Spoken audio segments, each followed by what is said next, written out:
oluyimba lwa question lwa Bebe Cool. Ajja tuyimbire mu wano.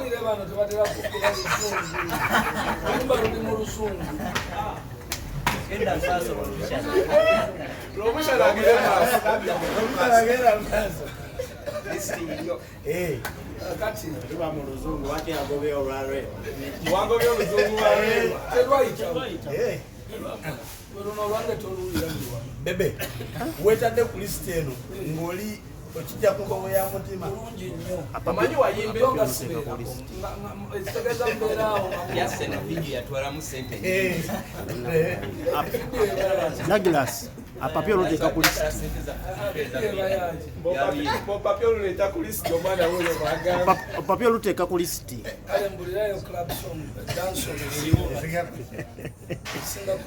Tugende maaso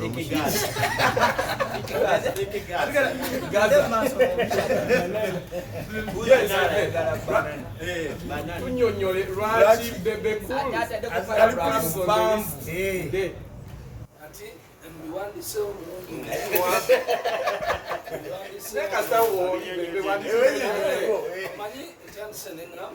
It's difficult for me to include myself in this list.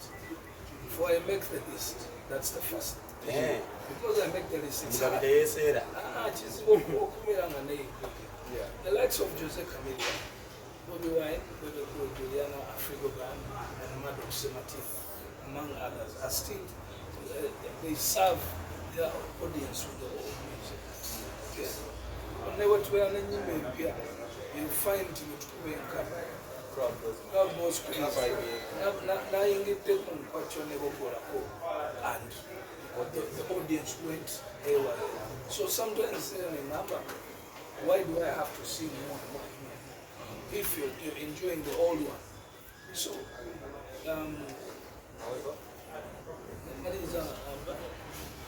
however, it doesn't eliminate the fact that they are still in the race. Okay?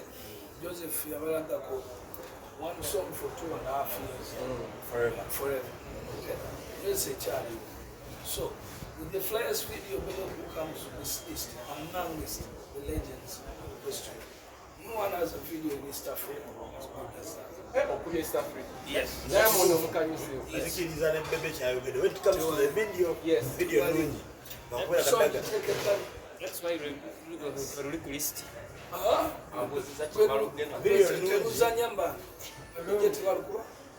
It's fine. TV square, radio square, DJ playlist square, song booster everywhere. You can always stay using song booster. Performance ya tuni ya So, raising the bar high, okay, with that quality of audio and visuals, challenging the rest of the artists to invest in good sound and video works for the good of the industry. So, don't underestimate the reason why I would get a Luganda song and I go shoot it at the high-end video. Like the song I have released today, okay? One, I'm very sure and confident in Luganda Rusubu. But actually, no call a sound and picture. If it's sort of impressing abantu abalaba. Bebe onyonyodeko nnyo. Kiri ku ndabana ikulimba n'abaana balukubye bunye ebi. Kati problem yo eragala nnyo okubeera wakambeji. The list speaks for itself. Paragraph any yogera ku balengezi you don't question. You cannot question the qualified in song. You can get it. It brings me to this question, Bebe. When we lost Mose Radio, some people had a debate in Abamugambye. Wizo and never data call a nyimba mpya. Over probably, because in a country of very rich music, or in a country of very rich music, a million country of rich music. That scenario across Africa. Africa, I tell you. Maddox. To skip in there one. One day told him competition releasing a brand new music. Why does Bebe Cool, why does Chameleon, why does Weasel you know, still go to the studio, nateka musente nakola video. The question is answer very well. Okay? Gambe, raise the bar high for these young people to get a challenge, challenge themselves to hit the bar. My question would be like, When I used to go for the awards in South Africa over and over and Nigeria, it became raising a bar. Najisako. Isn't that good? That's good. Yes, and that's what they want to make it well. Who would have cared about an award? but is this worth investing and bring back the money? That video back at my Some of us are not investing to get money back. for the kid that is watching you there. We are fighting for this industry. And you're fighting for that kid and he's going to emulate you. Wants to do what It is okay, I need more baby cool. So that this industry, if they respect against the people underlook it. One of the reasons why one of the reasons one of the reasons why the industry abayimbi bachali inferiority complex already let on Nigeria and I have to down. They look down on you. They think this is just a industry. Where does it begin from? It begins from Uganda. But in the case, Mukone Minimu Jenga Nonya Lakes, Yarumbe Vitarumbi, Akalam, the same. Sibanenya Kuramba Mwagara following, Mumuloza Mawulire Bega to Kakola, but it's low. It is low. Omuntu omwogera konti mchala we yakoze bwati ne gonotsinike byote lawyer najje mabega natula naluka. Case was my friend. Natuka nengamba case. Bachite tutimalani. Nengo musajja amuliko simusobola ate yayita mu mateeka. Waya singa ali amukanze illegal. Naligambye nti discussing manya singa ali amukanze ya bali ya on street tunali taddewo ki ne ya mubale empapula ositawa omusajja akugambye watta family yange gwe wali okola TV show. So that is number one. Again, waliwo abalala nga badictator, waliwo abalala abalina waliwo abalala balina maalo ene mu America. Abantu tukyalina Uganda wulira tukyalina bannayuganda balowooza nti ogende mu America kyakabi ne baleka emirimu ne batunda n'amataka ne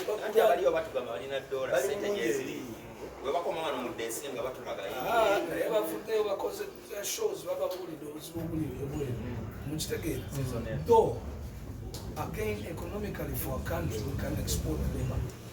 It is one of the best ways to earn the centers by exporting labor. Okay? So kubanga osaze ogenda kukola kiri era kiringa ekyabakadde bannaye mulaba Nigeria, mulaba China, mulaba India. These three countries are the best example of countries that exported labor.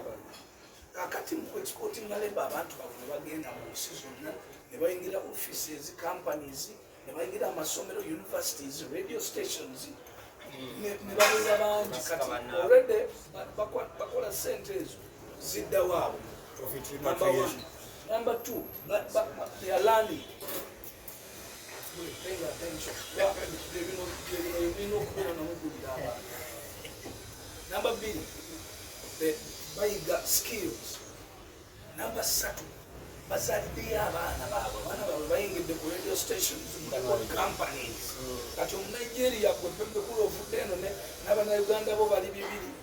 Mukozi akavuyo yibidde Bannayuganda oli ku Nigeria okumpulana naye nga cousin we yali ku BBC anige pesa lya music. So muleke Abannayuganda let us export our people to the rest of the world. Ngaba China, let us copy the successful countries. Bebe, lastly, still on that same issue, I want you to categorically put it straight. bannayuganda tebalina bizibu bibaluma personally that's creating this anger the issue of unemployment babirina ne approach ya solving ebizibu ebyo is where we differ. We agree nti eggwanga lina we liri negativity, okay. But the approach of solving them is the problem, is where we differ. Nze tusakungamba nti nno ondeetera president omuntu atalina experience at all during a time gye mulaba eggwanga nga lyetaaga omuntu amanyi economics amanyi security, because ekintu ekisookera ddala efactor ya security. Bwe wano Uganda is a landlocked country, tuli wakati w'ensi ezirwana enchanego. Buli lwe zirwana abantu baayo badduka ba refugees ne bajjawa mu Uganda. Buli lwe bajja mu Uganda bajja n'emmundu, empisa embi, endwadde, batwala amataka g'abantu biki. Wegamba omuntu tamanyi mugaso lwaki Museveni alina okuinsistinga nnyo ku security. Agende Congo aggyeyo olutalo baleme kujjawa Uganda. Agende South Sudan alukwatire eyo baleme kujjawa Uganda. Then kabajeti ke kano kabenga kasobola okulwanira ku bantu babaawa against security. Kale nange amanyimu bitu.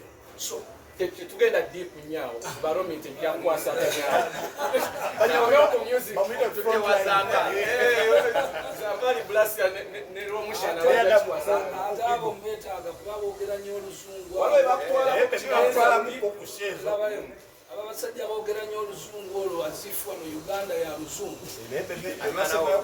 Museveni n'abalaga nti asobola okubeera ku TV n'atematema akawunga and they didn't pick the leaf. Bebe kandiziyo kawunga na Uganda sibasanyusa oyagala kusanyukira biwundi yakambuwali yamukone balina zingidipire batabukawo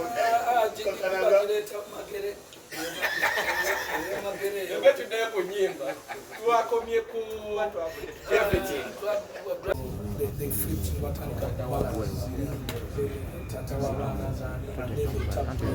but then she can still do her English music. So Barak is Rasta statement Jota Deko Ogambye Tino is Onana Bebe is one of the biggest songs of 20. Yes, the song is bigger than the artist. It's very true. So I don't got an artist image here as an artist to be recognized festival. Well,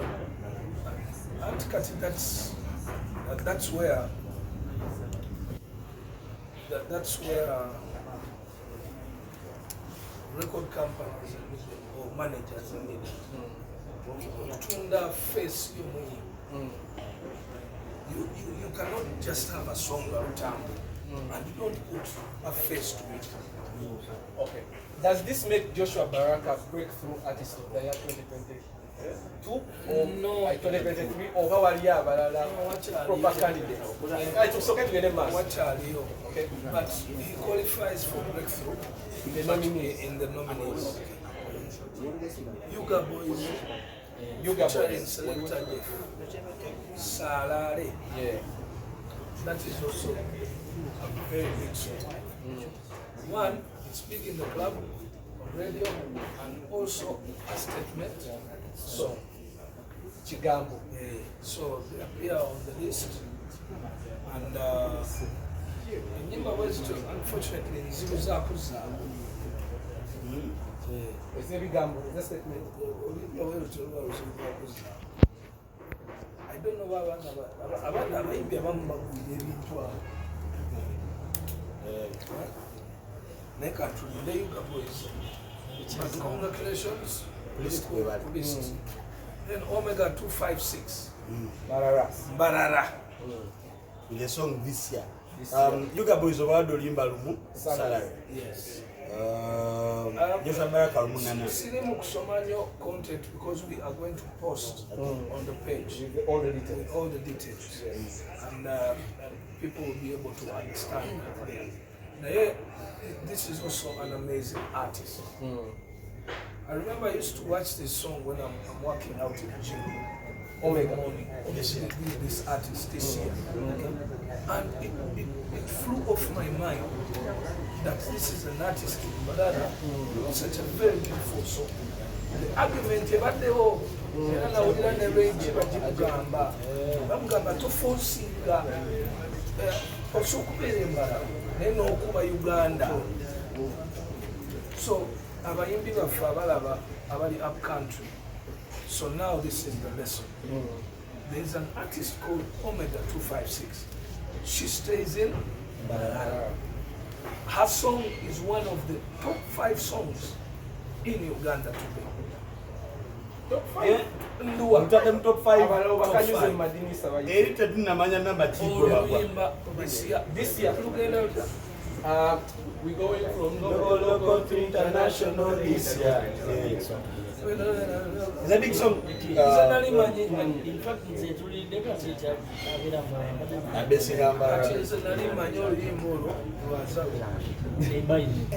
I thought it was another song. Then as I know this year. But this one is a big one. Shout out to you, Omega. Omega is solving the question. Okay? They are regional music. They are regional music. Guys, don't worry, the songs can be played. Just do good music, be creative. It will blow. It will blow. Okay? Next. So comes in Virota. Risk, extra finesse. Enyimba bili Virota. But okusinziira ku follow yange ne artist one, I give him the breakthrough artist. Virota. Wow. Flowers, breakthrough. But I believe Daga namwe mwamuwadde Galabe Galaxy I Uncut. only after 5 You years. did? Yeah, Uncut now you want the breakthrough artist. We try everybody. Virota. Virota. Question is, Bebe, remember the time when we got out of COVID-19? There were so many artists like Virota at the time. Yes. Unknown, Liam Voice, Big Sharon, Banji. After that, And that's why I'm crediting the Virota. Kubanga sustaining that pressure. Ate mwebali omwo. Era balina ne bubifu bwabwe buli awo. Bonga Mwe music what? Waawo kulefe. Naye n'agamba njaba kumendo. so you think he is already sustaining his Virota? He's young, he looks focused, he looks good, he fako. It's a package. So if I can tell, I have a vision in Chamlab. Okay. I think so. Well, artists are young and I will have a course in Chato Yamula. Scarlet together, mass. So,